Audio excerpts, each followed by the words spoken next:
Kobe missing the first half. Just how have you seen him progress so far? Yeah, I think Melo's done a really good job. He's playing with a lot more confidence. He's trusting his ability, trusting his technique, and he's been able to play a lot closer to players than maybe he had in the past, or at least a little bit closer. And I think that comes through experience and confidence and just trusting. So yeah, he's done a really good job, and he won't have necessarily a bigger role. He'll have a key role as he always does, but because he and Kobe obviously played same time opposites. So but counting on him like everybody else, and next man up and step in, and we'll go. Yeah, how do you think you'll handle Austin not playing at half, Kobe not playing?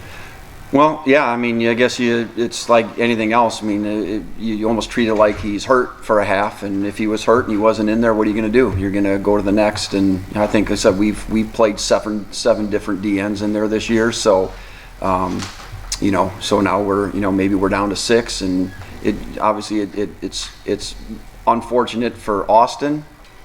I guess it's somebody else's opportunity, right? That's probably going to get a few more plays that they might not have otherwise, and so I feel good about our defensive end depth there, and Austin's made a number of big plays, which hopefully somebody else can kind of step into that light a little bit as well.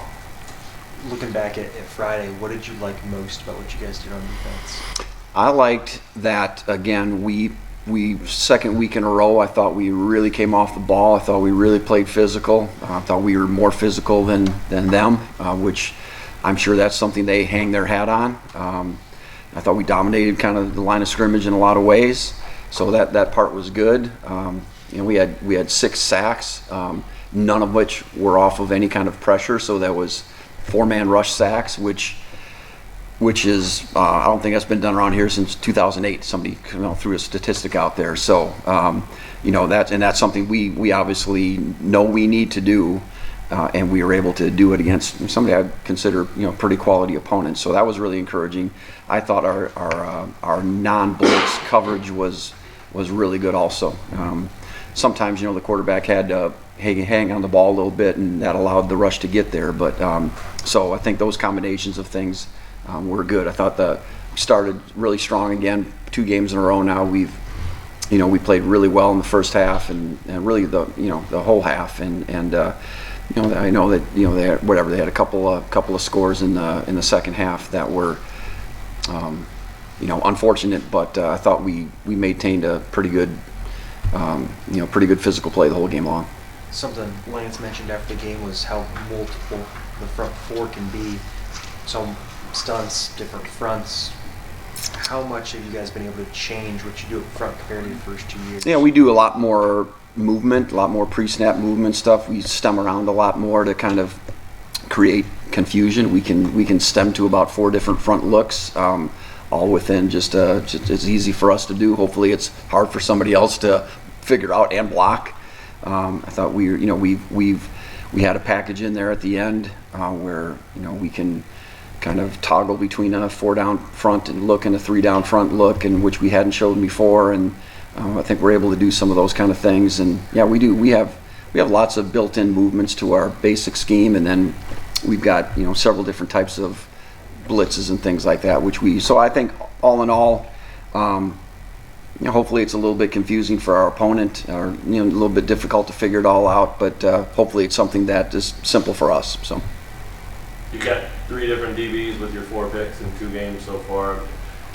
What does that say about that unit, and also just I would imagine you'd like to have 7 or 8 guys with interceptions by the end of the season. Yeah, I know. If we can get 2 a game, I don't know that we'd be too unhappy with that, right? And they're all our corner position. Those guys they're doing a really good job out there, and but 2 of those 4 interceptions, there was somebody else that actually had their hand on the ball first. I think we tipped the ball in the first game that got intercepted, and then kind of halfway broke up a pass and ball got batted up in the air, and then on Mel's interception, I think. So I think everybody's got a hand in that, and I think there's just lots of different factors. We're playing good coverage on the outside. I feel good about that, but I think sometimes there's reasons why throws happen as they do. Maybe it's making the quarterback changing the rhythm, changing the timing, get off a spot, panic a little bit, play play too fast and throw a ball he shouldn't. So it all kind of works together. So if we can keep doing those things,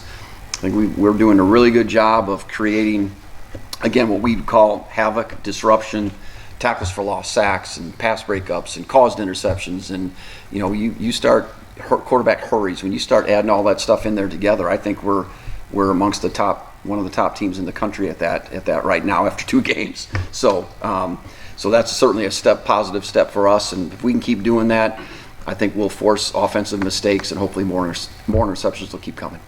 Brian, what do you see from Nevada? Well, they're still probably trying to find it a little bit after a couple of games. I do know this. They've started both games pretty well. They went right down the field and scored against USC. They've been able to throw a long ball, each game, effectively. Completed some of those. I'm kind of really worried about they have a good screen game. Lots of different types of screens, various formations and looks and things like that. If they're going to watch film, they'd see last week against Illinois, we didn't probably defend the screen very well. So, we've got to spend some time on that. And I think those are plays I'm sure that they would think that they could probably get on us. I think they, I don't know that their personnel is overwhelming. The quarterback, number 2, I think he's legitimately and he played for Colorado a couple years ago. So I think he's got a good arm, and he's pretty elusive back there. Can kind of create some things. I think the running back is a transfer from Oregon, who I remember as a highly recruited player in high school.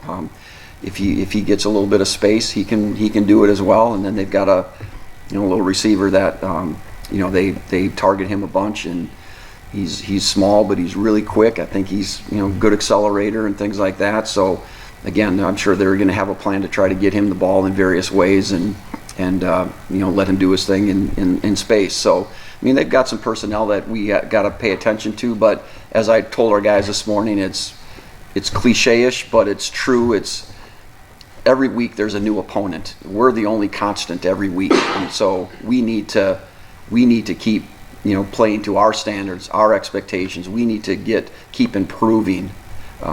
We did a lot of things wrong on last Friday night.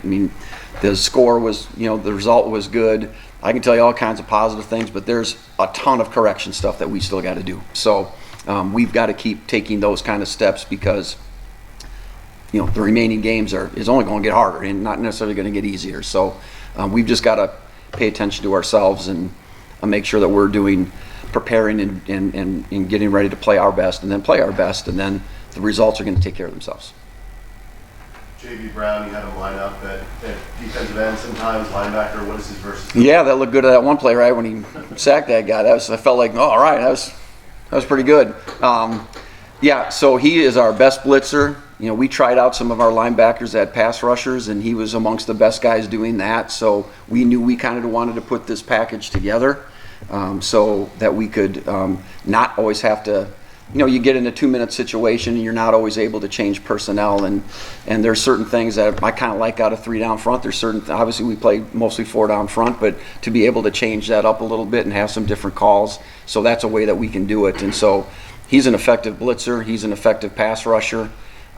He's an effective linebacker. He made a lot of plays. He plays fast sideline to sideline, so he shows up and he's not afraid to put his nose in there when he gets there. So he's just got to keep growing, right? He hadn't been here all that long, quite honestly. So in terms of, he's got a huge learning curve ahead of him about certain things. But I think he gives us kind of a dynamic little punch of versatility with all the things that he can do.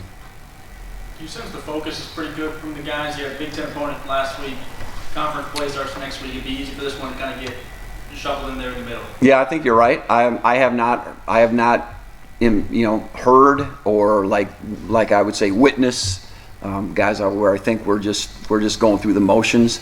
That's not the standard around here. That's not what we allow. It's not what we expect. I think our guys are pretty ingrained to that. And again, if we're ever going to ascend to the kind of ultimately the program and the team we want to be, these are all stepping stones along the way. It's our first game to travel. It's traveling out west, and I don't even know what the elevation is. I'm sure it's more than here in Kansas. So, we can make as big a deal out of that as we want. But there's some adaptation that's got to go along this week, and we just really got to keep it locked in. And so far, so good in that respect. I feel like we're preparing for them like we prepared last week.